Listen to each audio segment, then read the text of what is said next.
Hello YouTubers, Dallas here, and welcome back to the People's Poor Man Road to Glory. Now guys, last episode I left you with the question, will we have Pele by our next video? That's the question I left you with, that is the thought.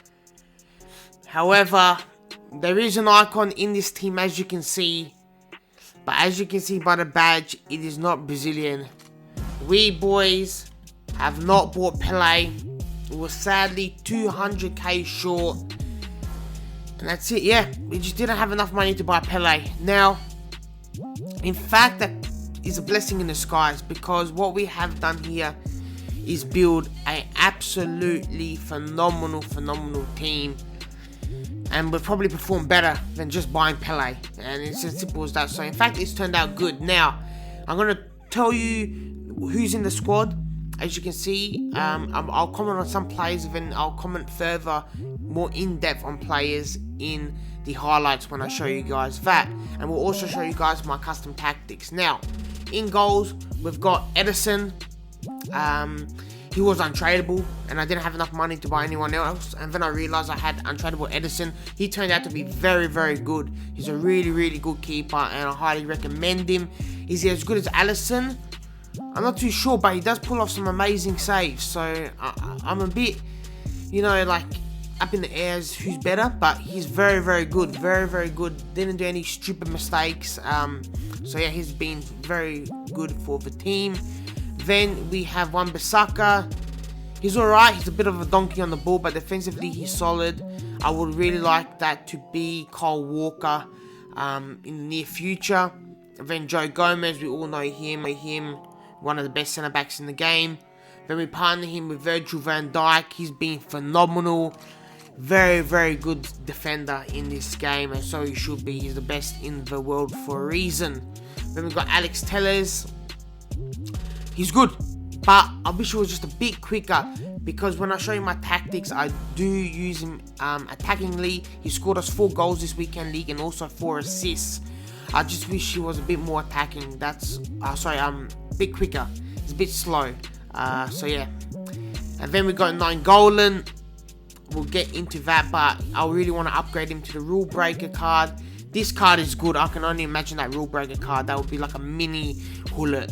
So yeah, he's been alright, but definitely we need that rule breaker. Gianfranco Zola, last year, boys, he was one of my favourite players I've used. Again, this weekend league, he just did absolutely incredible things. This card, boys, was just absolutely insane. 22 goals, 15 assists, just an absolute baller.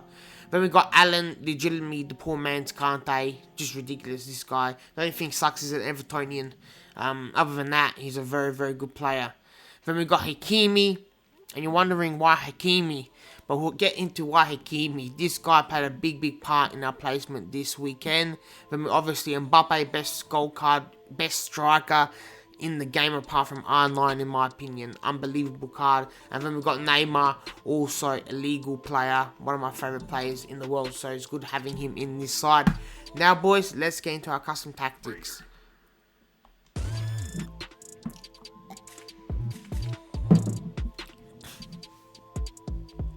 Alright boys, so custom tactics time.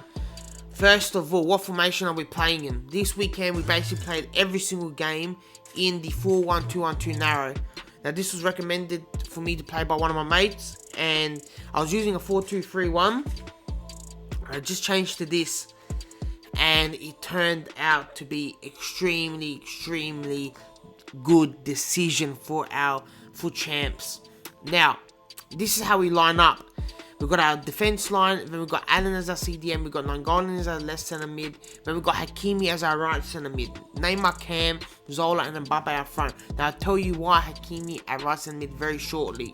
Now with our tactics, we play on balance, we've got width on 5, we've got depth on 6, we've got offensive style balance, we've got width on 5, plays in the box 4, corners 2, free kicks 2. So that's what we run, boys.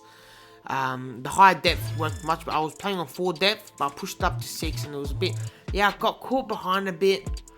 Now that the weekend's over, I might try out 5, but 4 was a bit I don't know, a bit too low. My players weren't getting in the faces of my opponents, which I want to.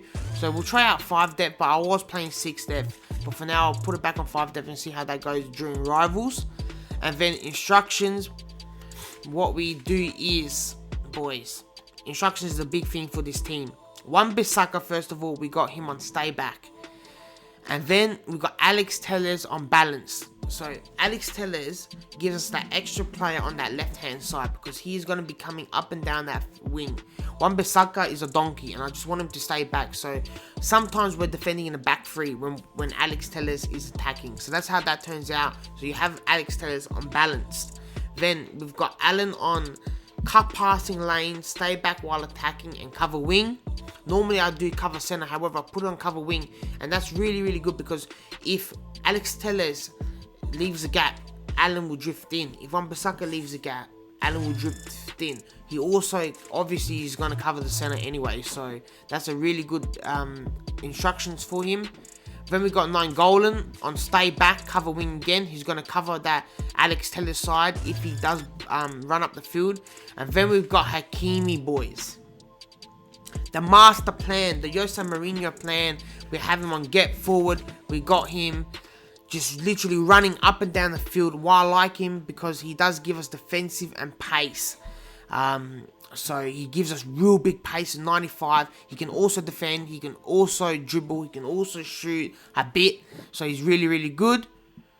Then we got Neymar stay forward, get into the box for crosses. We got ZOLA on just balanced everything so he can drift in down. And then he can also go up forward. And then we got Mbappe stay forward to get in behind. Pepper, shh! Get that stupid thing out your mouth.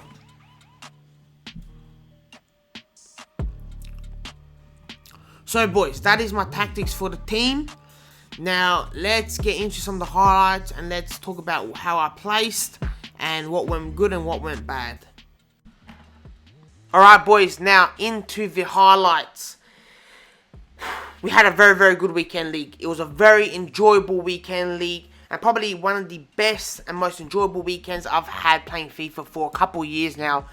I think it just came down to how well the team played. Also, the servers were still laggy, and I had the ability to still have fun on this game, which showed how good this team played, and also me. Now, as you can see on the record, if you don't know how the record goes, there's my 30 games on the bottom right-hand side. Now, the light greens are the games that I won. The darker greens are the games that I lost, that I was absolutely all over my opponent, but dynamic difficulty kicks in and then he has the ability to come back with momentum.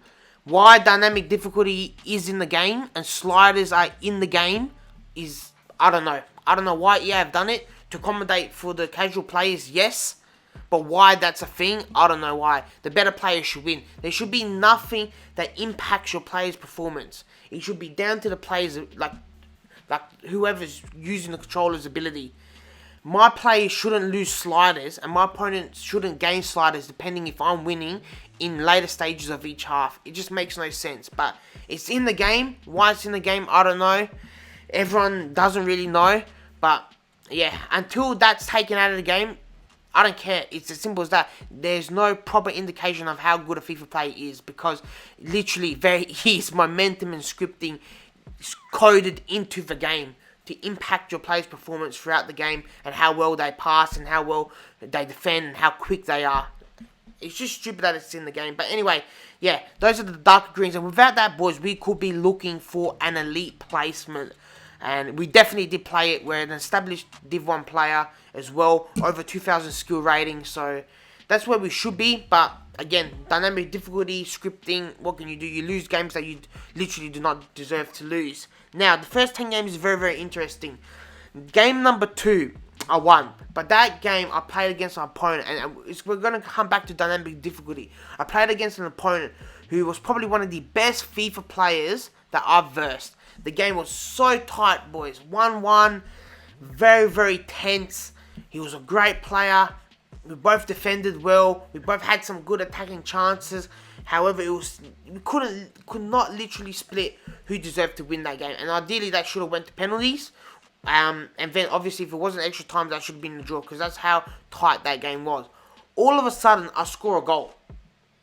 And from it being the tightest game I've played this weekend, I pumped the guy 6-1.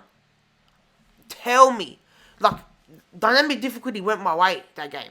But tell me how that's a thing. The game was so close, and then all of a sudden, I've literally blown out this guy who was so good as a player. He wasn't cheesy. He was a great player. I messaged him as well, and he has subbed to me. So if you're watching this, man, you know who you are. It was a great game.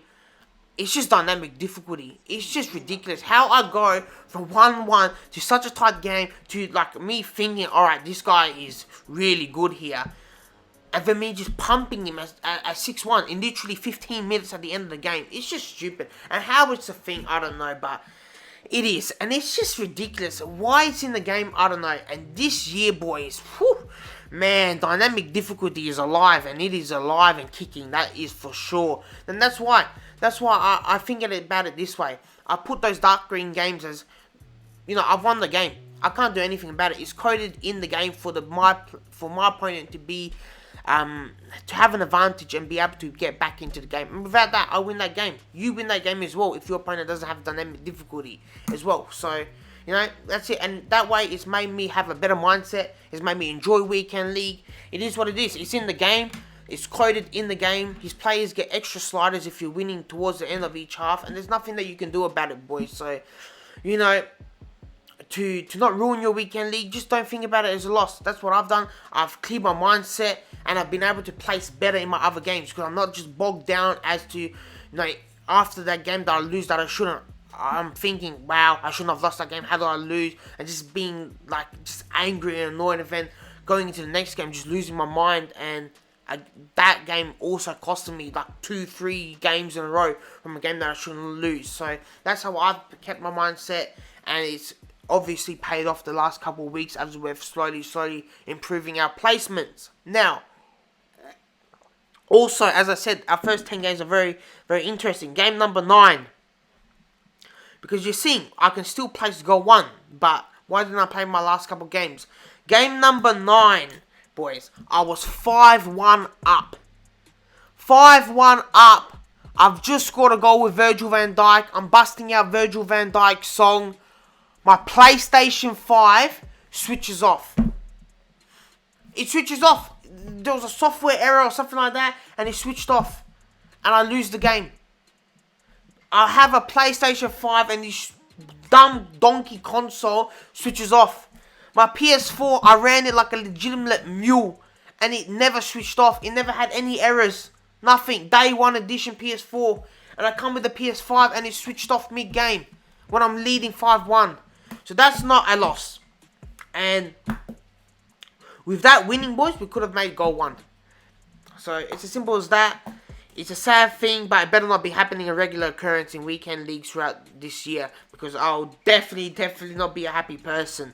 Now, again, the losses, if I lose a game, boys, as you can see, I do have a couple of losses, but this we'll get into the losses as well. If I lose a game and the guy's better than me, I admit it, the guy was better than me. I played some great players this weekend, and that's probably because of how consistent I was and how I was winning regular games. So I was being placed up in a higher elo.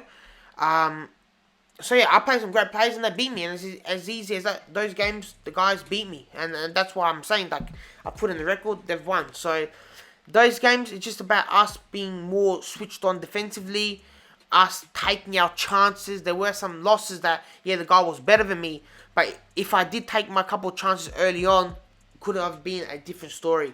So that's what we need to start doing. I need to be a bit more efficient in attack and also defense. I've started to not pull out my players. I've started to be more compact, attacking the player when I need to, not just letting him dwell on the ball in my 18-yard box. And that's helped me greatly.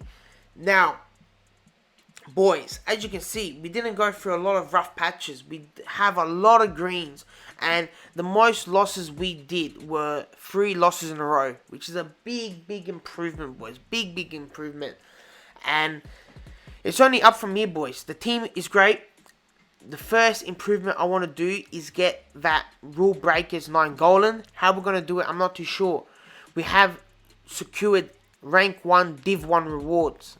Do we take the 125k pack, or do we take the 80k? I don't know what to do. I don't know what to do if we're going to be taking the... I definitely won't be taking untradables. I wanted to take untradables, but however, I need to get this 9 golden. I need to get this 9 golden ASAP, because he's really the only weakness in my team. And he's not even a weakness. He is quite good. However, he's just pace just lacks, and that rule breaker's pace is over 80. So yeah, that's why we need to get him in ASAP. So do we take the 80k, or do we gamble on the 120k pack? I'm not too sure. I'm not sure if there's going to be a promo this Saturday either. If there's a promo, I might just wait and save that 120k pack. Oh, 100, is it 120? I think it's 125k pack, isn't it? I think it's 125k pack. So we have to see. We have to see if there's a promo coming. If there's a promo coming, I'll probably take the 125k pack 100% and wait for it on Saturday morning, and then open it on Saturday morning. But that's about it, guys. The team worked very, very well. As I said, the only upgrade that we need to do currently is that 9 golden. Then we have icon swaps, and hopefully they give us some good players. I'm gonna aim to just get a player that's basically all the tokens, a really good player. Last year I regret not doing Rio Ferdinand. Why I didn't do Rio Ferdinand, I don't know why. That was an endgame centre back that should have been done, but it didn't do. So we're going to look at that, and if there's a player like Rio, we're going to do that in icon swaps, instead of doing like 2 average players who aren't endgame players. If there is an endgame icon swaps, that's the icon that we're going to be doing. But yeah, boys, as you can see, we scored some great goals throughout this weekend league. We played with flair. I enjoyed it. Again, the servers still, I don't know what happened with the latest latest patch. From going from 13 ping, the lowest I get is 32 ping. I don't know why that's a thing, but anyway, guys, the weekend league was a great success. We got gold 2. We're going to have some great rewards coming up for you boys this week, so be very, very keen for that. If you haven't already, turn on that notification bell, subscribe, boys, and as always, remember, relax, have a yours, and I'll be back in the next video.